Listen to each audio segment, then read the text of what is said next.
I remember watching the scene. It's a blue room. They're all in yellow bean bags. He's in bright red. And then John Malkovich walks in fully in red. And I was like, oh, it's about to go down. Uh-huh. Yeah. And I love it. You can feel it.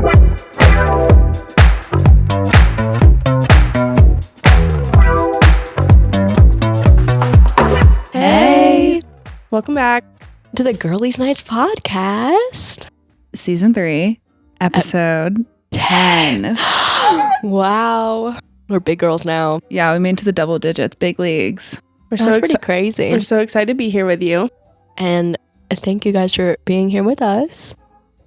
And we watched this really cool movie the Yes. other day that we thought we wanted to talk about. It was just recently released for us, but Yeah, hopefully you've seen it. We will be spoiling it. It's been out for about a month now, I think. And we went, and it's Opus by Mark Anthony Green. Yes, starring Ayo Edebiri and John Malkovich. Wow, the John Malkovich. Yeah, we're big fans of Ayo. We love her. She's very easy to project onto. That makes sense. She feels very close to home. Like all the characters she portrays are very girly pop. Yeah. Very casual, girl coded. Yeah, She's for just sure. a woman. She's just a woman in She's a big just a world. girl. But so we went and we saw Opus, and we just wanted to talk today. We just wanted to review it a little bit, talk about our thoughts, things we liked, things we disliked, things we noticed. And yeah, this isn't going to be as much of an analysis. We're going to try to stay on our very subjective Our thoughts. subjective opinions and kind of like a review a little bit. Yeah. It is not spoiler free. We will be spoiling the movie. So if you haven't seen it, Yes. save this video to your watch later. Come back to it after you see Opus. And if you don't care to see it, a quick plot summary is just that this huge pop star, John Malkovich, has come out of retirement after 30 years to announce a new album, and he plucks six people out to come visit him on his like desolate Commune. Yeah, he picked 6 people to come listen to the new album as like an exclusive first listening experience. premiere.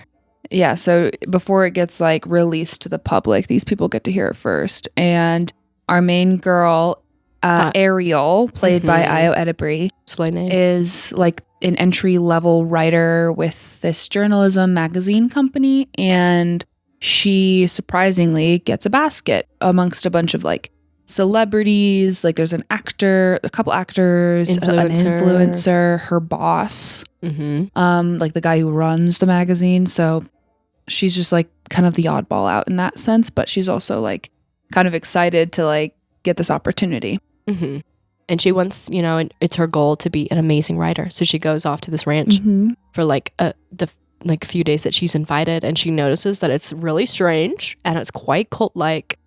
And then, because this is very much spoiler heavy, she goes and they start killing people. Back. She freaks out, and we get a fun movie out of that. Yeah.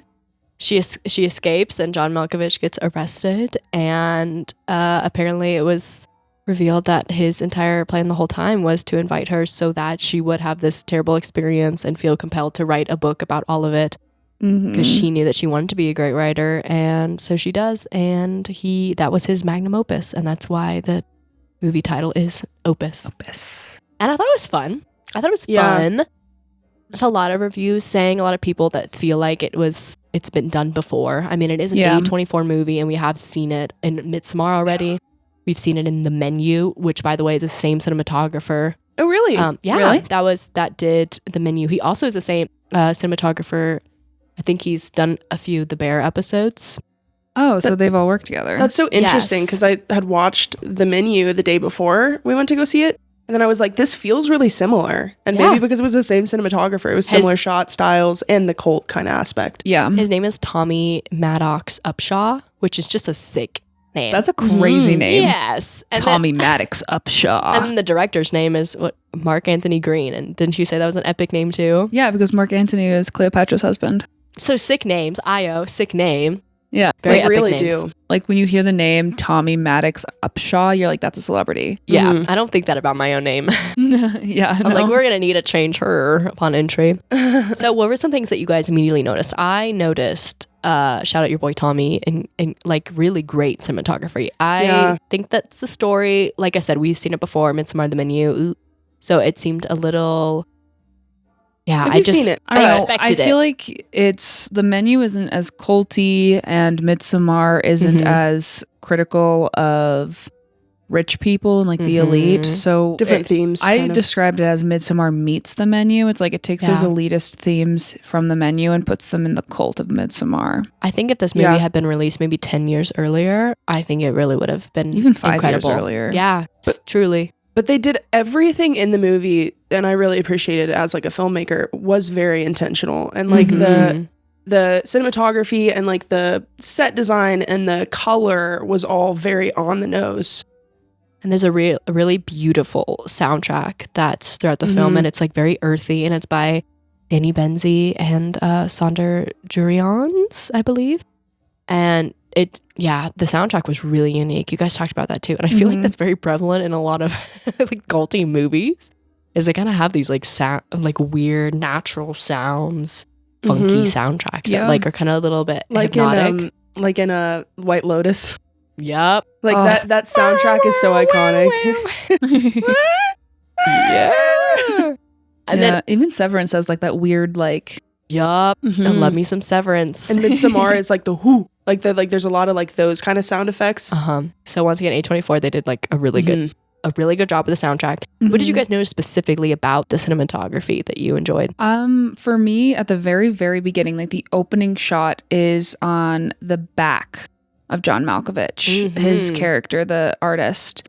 And he's in red, which I feel like red's going to come up a lot. And then we see him, and then the whole crowd is lit.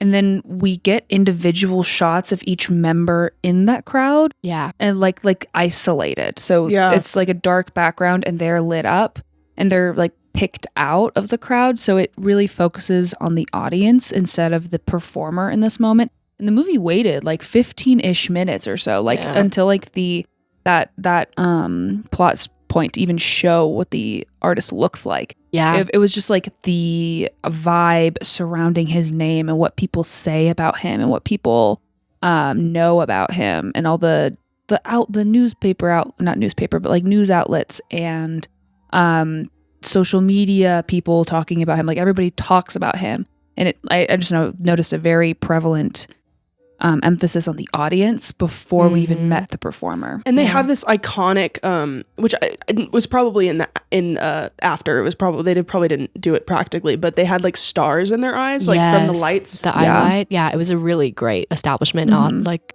immediately of theme. Starstruck, Just like obsession, because like you said, like they were isolated just in these one shots, and they were dancing and they were looking at him like screaming, incredible. like, Yeah. And then it takes that lighting setup, and I noticed that when they went to the office, Io's character was lit up that way as well. Like everybody in the office was in like a more grayscale lighting, like it was bluer, and then she was like illuminated up against her coworkers. Just that's so cool. It's just very like little subtle things. Yeah, it's a very like isolating way to light. Like it brings your attention to one person. Then there's also kind of an abyss around you. Because it is so much supposed to talk about the intense individual experience that everyone has with an artist. Yeah. Yeah, and we'll talk about theme a little bit later. And yeah, that cinematography definitely holds it up. They killed it. Yeah. And there was so much color to the movie. I feel like with a lot of culty movies, like they come to the compound, or what would you call it? Commune. Compound. They go to the commune and everyone's in very distinct colors. Like there's a lot of blue and it's very colorful. A lot of primaries. It's a primary color scheme. So everything in this movie is blue, red, and yellow. Yeah. And the people that work there are in blue, and then John Malkovich is in a lot of oranges and reds and white, and Io and all of the outside people, they come in and they're just wearing their regular clothes, like grays, normal tones, and then they get dressed by the people that work there, and then they all become very primary colors. Mm-hmm. Like Io wears this beautiful yellow dress, and I was like, she is stunning. stunning. The yellow dress went so crazy. And John Malkovich wears a lot of red, though. He does, because he's the center of everything. Mm-hmm. Every time something very thematic was happening, somebody was either wearing red or like there was a scene where I was in a sushi restaurant with her like situationship boyfriend thing, and they're sitting in a booth that's all painted red, but like none of the other booths are red. So there's red is just this huge just motif carried throughout the film. Every time something significant is happening, there's a very stark piece of red in the shot. Mm-hmm. And that's a common thing to do. Like red usually is that color. However, like, but it was very intentional, but it still felt like it thematically worked really well. Yeah. And it was interesting to look at, even though it's been done a million times, you know? Just helping outwardly convey like his passion and the intensity and the danger that's happening. Yeah. And I think wardrobe did a really phenomenal job. Not only with the color theory, but also how incredible his pop star outfits are.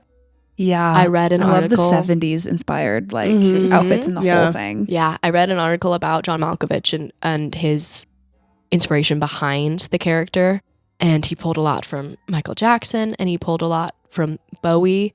And I think it's really interesting just John Malkovich's own perspective on those artists, because everyone says that they're revolutionary, and he's like, those things existed for a long time, like especially in the queer community, all the amazing huge makeup and the dance moves and things like that, and the glitz and the glamour. And he was like, but I think that they were really great artists. And I think that's so interesting because just says a lot. I think John Malkovich was just the perfect person to play this character. Yeah. Because I think he has a really interesting outlook on artists and their art and who they are. Yep. Sorry. Okay. Slay.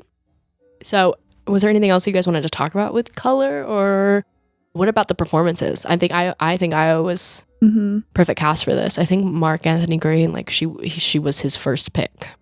Yeah. She was incredible.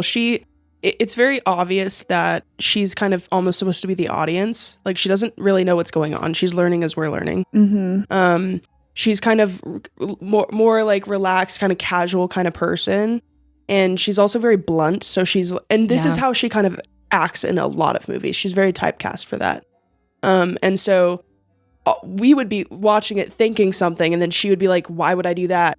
And it was like, you know. Yeah, she's also intelligent. She is. Yes. So like when weird stuff starts happening on the property, she doesn't just go like, she's not helpless. She's not sitting there going, that's weird. Anyway, I'm just going to trust blindly everything that's going on. She is like more relatable to people nowadays. I think one of you guys said it last night when we were talking about this, that like people nowadays and audiences nowadays are kind of sick of stupid protagonists. And so she's intelligent and she understands. She's like, I've seen a cult movie and this feels like a cult. And so that's the way a lot of us would act if we ended up in this situation. We're like, I've seen this movie before. And like we're tired of the protagonist going down in the basement when something creepy happens. You know, it's like just don't do it. Yeah. I think it adds as well to the fact that we've seen this movie a bit before. I think the audience knows that. I think a lot of the people, like the reviews are coming in and they're not incredible. And I think it's because a lot of the same people watching this movie are fans of the other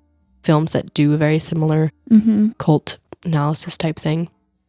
And if we walk in and we already expect this movie to turn out exactly like this, and it does turn out exactly like that, I don't think I want my protagonist walking around the whole time going, I don't know what to do. Yeah. So I think he plays a lot with our awareness of how the story's going to go. And he's like, okay, let's make sure that Io is going to play this character that hits that. That is like, that challenges us going, well, what is she going to do about it? Like, I hope she does something. And she does. Yeah. I think that, Callie, you were talking about, there's this scene near the end where she's trying to leave. Like, she immediately the whole time is like, this is weird. And it gets to the point where she's like, okay, I'm leaving. I'm just leaving. Because she's like, I recognize all these weird things happening. Their phones were destroyed. Like, she finds their phones destroyed in some shed. And it's literally right next to the dead body of the one guy that just got his head chopped off.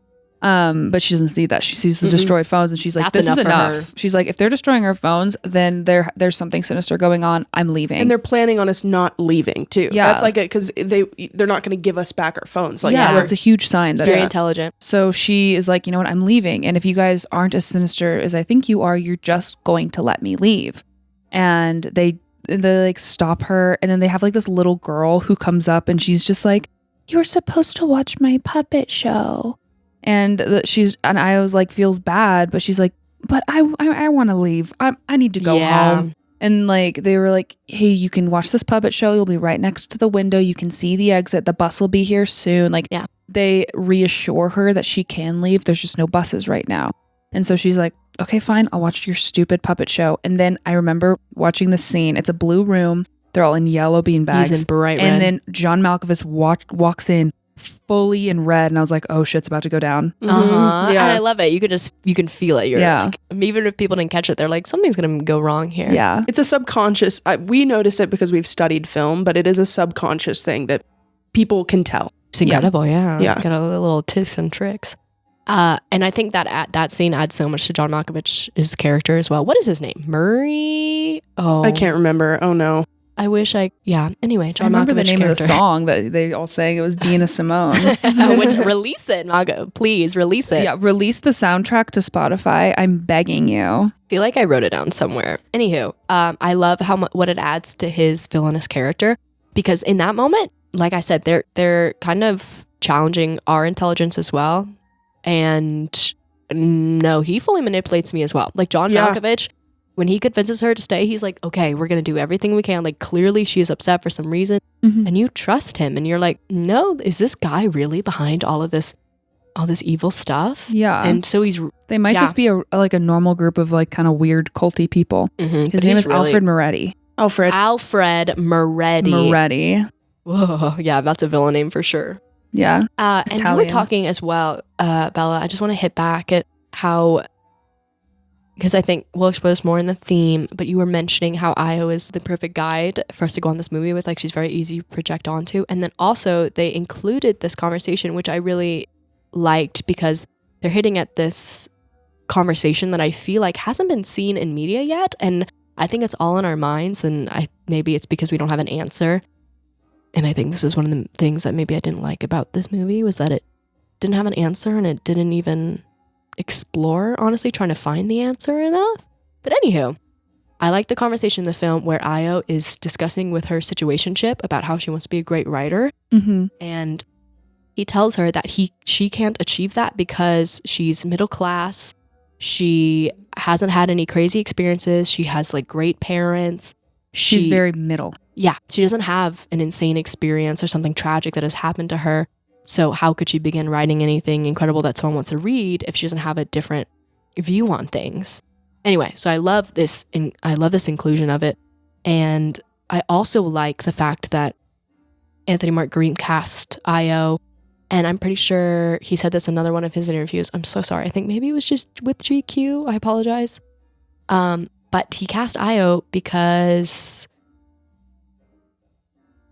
well, he's a person of color, and Io is as well a woman of color.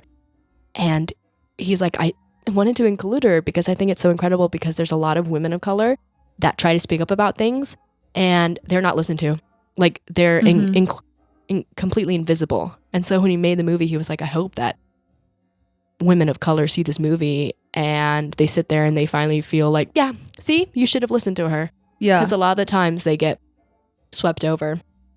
Yeah. So I think that was great as well, that we have a woman of color as a lead here. And she has great survival instincts. She's not like a normal final woman. Final girl, final girl. She when she's like in that room and he starts killing people around her, she's like freaking out, but she doesn't have a big sobbing moment. She doesn't like break down and panic and take a moment, because she's just so emotional. Like, she's a real person. Her survival instincts kick in and she's like, I have to get out of here. I don't have a minute to go in the corner and sob all beautifully. I need to get out of here.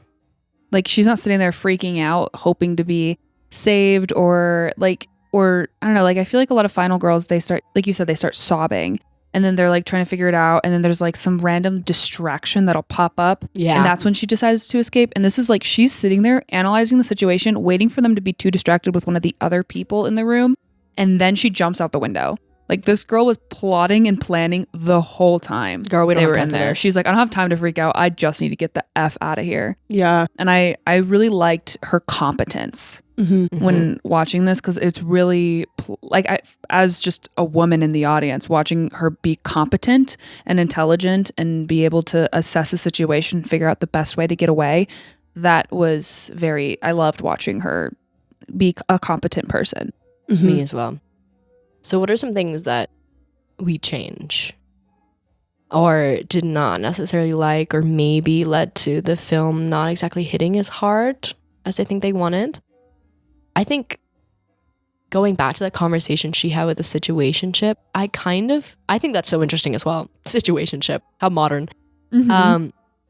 I think how interesting that was. I kind of wish maybe that she would have been shown with someone she like very deeply cares about.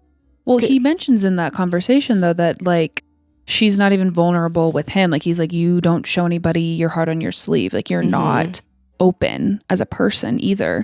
So I think that's part of it, is like she cares about her art and she cares about being successful, and we don't need to know that she cares about people as well. She's not necessarily like she's a good person because she's not okay with people killing people. Yeah. But she's not necessarily like a great person. Like she's just a normal person. She's a normal person that wants to be famous and successful at what she does. She wants her art to touch doesn't people really and care to speak about to people. She didn't even, did she say that though? Or did she, because I thought she just said like, I want to be fabulous. Like, I want to touch people. Like, it was very much about her. It's not really about like. I think maybe that's something new that's happening in media as well, is that we're finally hitting on characters that are very solo, very independent. I think I was just craving, I think maybe like something so I could root for her as well. Like, oh my God, like if something goes right, like someone's going to be really upset about her. Yeah. Or just see people that she cares about. But you guys are right. Like, it adds to her character. She is kind of just floating in the. See. We don't really know much about her background other than what he says. You know, like we don't have. I think it's okay because she does like, she's likable. Yeah, but we don't know anything about her background really other than that, and like it's. And sorry, I didn't want to interrupt. I was gonna say, and I almost like it feels very modern, like you've been saying. I feel like a lot of young people these days, I sound so old. I was older than me. But I feel like a lot of young people in today's day and age, we are very independent people. And a lot of us aren't very open about our backgrounds, where we come from. A lot of us have moved away from our hometowns. It's this like the hyper individualism of like America. And social media and everything. A lot of people are focused on, what can my work do? What can I do? How can I push myself and my career forward?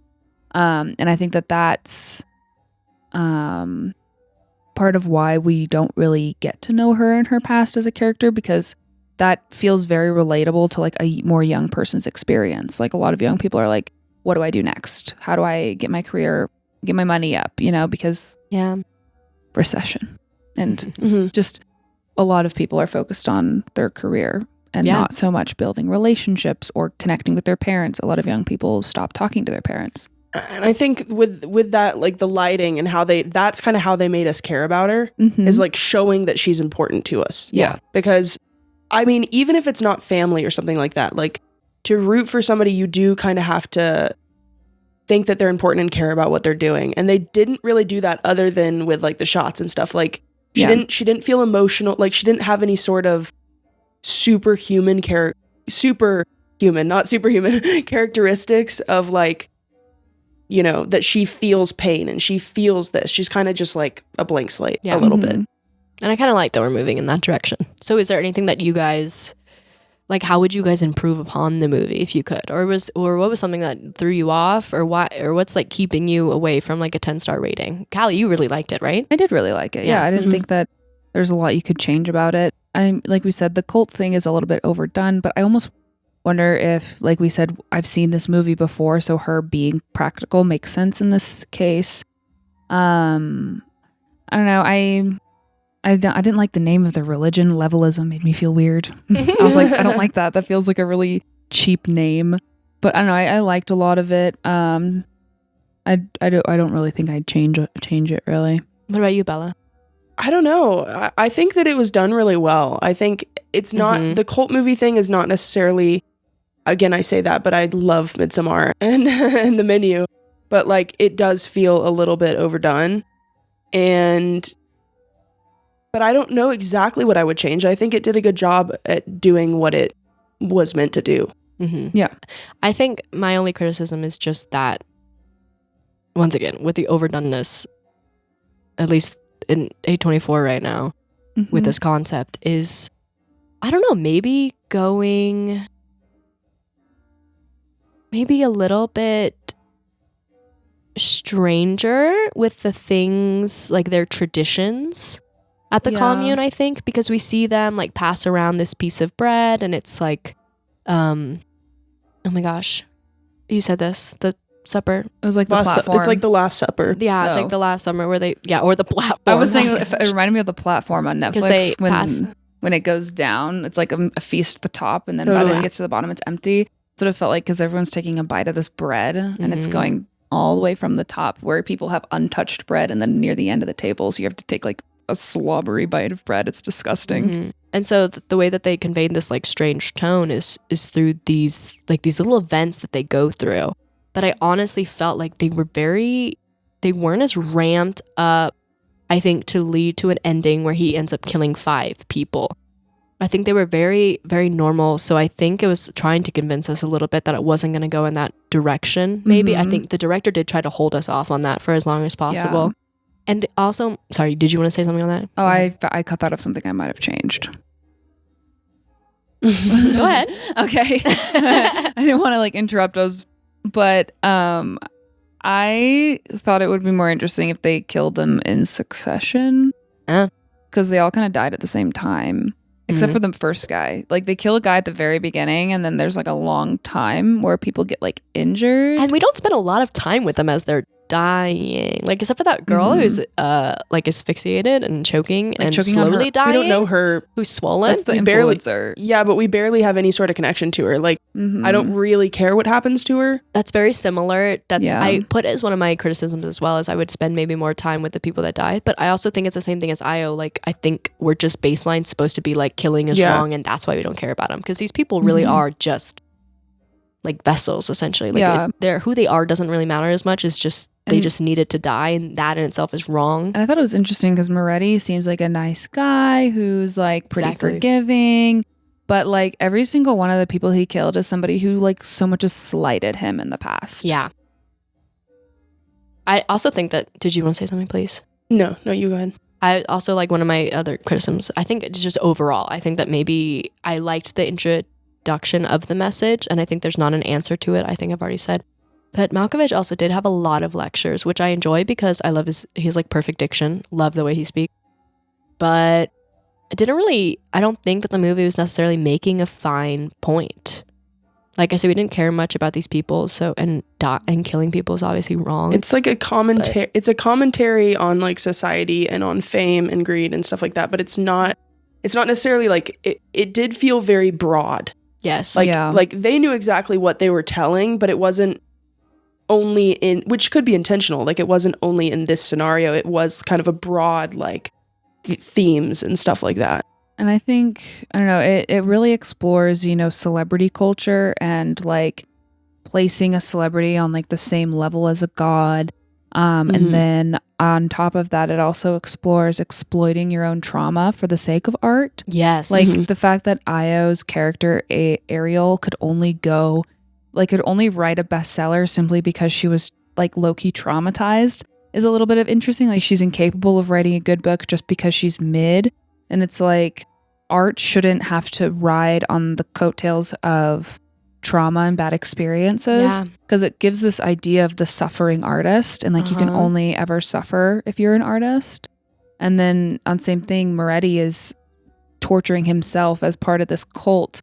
he did the oyster thing for the pearls. Like he put himself through all the trials of this cult and tortured himself to be a quote unquote like better artist. Yeah, and it was interesting because at the beginning, actually, I don't know exactly where it was, but she was saying the thing about how you have to write about an interesting person in order to be seen as interesting. So she's like, that's what I'm doing until I'm an interesting person, basically. Yeah. And then so it was like she was the perfect person to be put in the situation that she was, where she had to write that story. Yeah. And she liked it too. Like, I mean, it was still traumatic for her, but it brought her this. It made her a famous writer. It definitely, I think that like when it all happened, she probably already had the wheels turning for like what was going to be a really good book. And she's also writing her own separate article that her boss told her not to write because she wants to write about levelism and the cult, and she wants to write about the community. Like she wants to have a follow-up article. She wants to write something about what's going on. And he just wanted to write about Malkovich's character. Yeah. And so she wanted to have her say. She wanted to write about it. Mm-hmm. And I think it's finally time that someone brought up on like a larger scale that just the conversation between at what point we separate the art from the artist, because I think that's a very, very relevant right now. And Io, like I think what's so interesting about her character is like she wants to be great, and we in a way root for her because she's intelligent and she seems great and capable, and yet she falls into that cycle as well because she ends up writing the book. And so it's like, at what point should maybe you have not created the art because of the damage that it can make? Putting this man on a pedestal and Malkovich as well, because he's obviously not a very good person. He just murdered 5 people just because they slighted him in like an article or like a random post on Instagram. And he's not a good person, and yet I'm sure that her writing the book and him being in prison will not change how much his fandom loves him. So yeah, he said his people are out there spreading the message despite the fact that he was in jail. It's like he did win. Her writing the book was his win instead of hers. And I think as well, in a way that she lost. I think it also just, I don't know, just think about your intention as an artist, because Io wanted to be great. That was her intention. And she didn't really care really at what cost. She didn't think of the harm that could be done. I think a lot of people are like that. Like, we've seen a lot of harmful movies out there, and it really is sometimes not worth it to make the art. But I think it's a very difficult discussion to have, to put limitations on artists. And so I think that at least this film began that. I think it's really interesting. And yeah, there is not an answer necessarily yet. Also, you guys mentioned something earlier. I was just going to say, there was an interview with David Lynch, and may he rest in peace. And he said something, and people always talk to him. I'm going to paraphrase very loosely, but he just mentioned that people always come to him and they're like, yes, you have to suffer for your art, because he makes a lot of dark movies. And people are like, do you think that's true or something? And they were like, well, look at Van Gogh. Like, look at Van Gogh. He had to suffer to make his art. And he's like, no, like, look at Van Gogh. Probably the only times that he was happy was when he was painting. Like, even if he was not suffering, he probably still would have painted, and because that's when he was happiest. And I think that at some point we get lost in it all, and we just need to look around and realize that the world and everything around us, that we can make art from the good things as well. Like, that's what draws him. Like David Lynch is such like a very meditative, peaceful, happy person, and then his films are very dark. And I think too, part of that like idea of Van Gogh was happy when he was painting, it's like a lot of times if you are already suffering, art is a really great way to process it. Yeah. And also it's a hobby. It's fun. Yeah. And I think that sometimes people get caught up in like the message or trying to make the best of the best or be great like Io Edebri wants like to their be. magnum opus, perhaps? Yeah. And I think that people get caught up in the idea of being great when it's like art is also fun. It's a hobby. People do it because it's fun. It's fun to paint. It's fun to be bad. There's this quote somewhere. Oh, it's an idiom. Jack of all trades, but master of none, but better than a master of one. It's fun to just do things to do them. Amateur is the word amateur comes from a root in, I think, Latin that literally just means doing things for the fun and the pleasure of doing them. And so I think that there is like value in just doing art because it's fun. My sister has a whole art degree just because she likes to draw. She gets so annoyed when people are like, so what's the deeper meaning of your drawing of the, and she's like, I just thought it looked cool. Yeah. And art is truly the definition is just to create. So just create. It's less about the art though. It's more about like the audience. And I think he says at the end of just in life too, like he says at the end, like if it's scandalous, no one's going to stop talking about it. Like everyone's going to keep talking about it. And I think as consumers, it's true. Yes. We do like to consume tragic stories and scandalous stories. I mean, like you look at BuzzFeed and like all the, like that's it is a clickbait and that kind of stuff. It is a way for us to get into a story. We don't often, because it's a way for us to kind of process in a safe space, I think. Yeah. And like, I think something I've said a couple times just in my own mind, I guess, and something that I think about a lot is the fact that part of the art is the audience. So like when you write a book or you make a movie or you paint a painting, part of the artistic experience is considering who the audience is. The like Ren Fair movie we talked about. Yeah. That movie has no clear audience. Like there's no one it's made for. And that's like part of the exchange of art is the audience's experience with it. So while my sister will paint a painting and doesn't mean anything to her, it may mean a lot of somethings to somebody else when they look at it. And that's amazing. And that is part of the art itself. Yeah. But it's also dangerous as well because I feel like to place the artist on this pedestal simply because they made something that means something to you. It's like very parasocial almost. And in a lot of the discussions about this film as well, like the filmmakers were just talking about how we're moving and there's a lot of tribalism going on. Like with a lot of these fandoms and things like that. And so sometimes it's difficult to have different opinions on art. And there to be like little nuances and things because you could just get attacked and eaten up by these huge bodies of people. And that, and I think that art deserves like a space as well to be criticized, like you said, because it's very subjective. People are going to have different meanings to it. It's interesting to bring up, fandom culture, because if you think like a huge thing I think about a lot is book talk and how they've brought back so much people into reading. They've basically reawakened the publishing industry.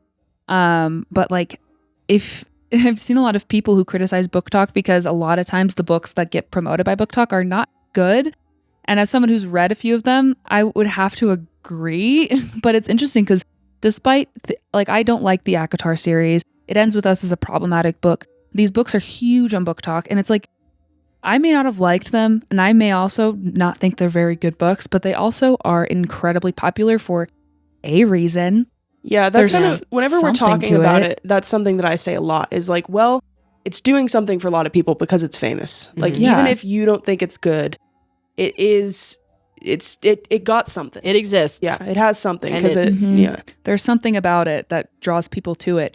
And I mean, if it's just because it's a bit horny, like, sometimes people just need that. You need a little outlet sometimes. Yeah. And I think Opus was definitely worth a watch. I think that the performances were really great. And this was the director's first writing credit and directing credit. And I think he did a really good job. He was just a journalist previously for like at least 13 years. Oh, so he's definitely writing from like a personal perspective with the journalism. It's giving journalism, like all the questions and the discussions and the monologues. Yeah. And I think he did a really great job. And I think just what I'm going to take from this movie is just think of where you stand with your art and your artists. And make sure that you're setting safe, healthy boundaries with them and making sure that you remember that there's space for other people to look at it as well. And to quote your boyfriend, they're just people. Like when you saw that celebrity in New York, they're just people. Like, Payson, he's just a person. They're just people. They're just people. Just because somebody makes a great piece of art doesn't mean they deserve the treatment of a god.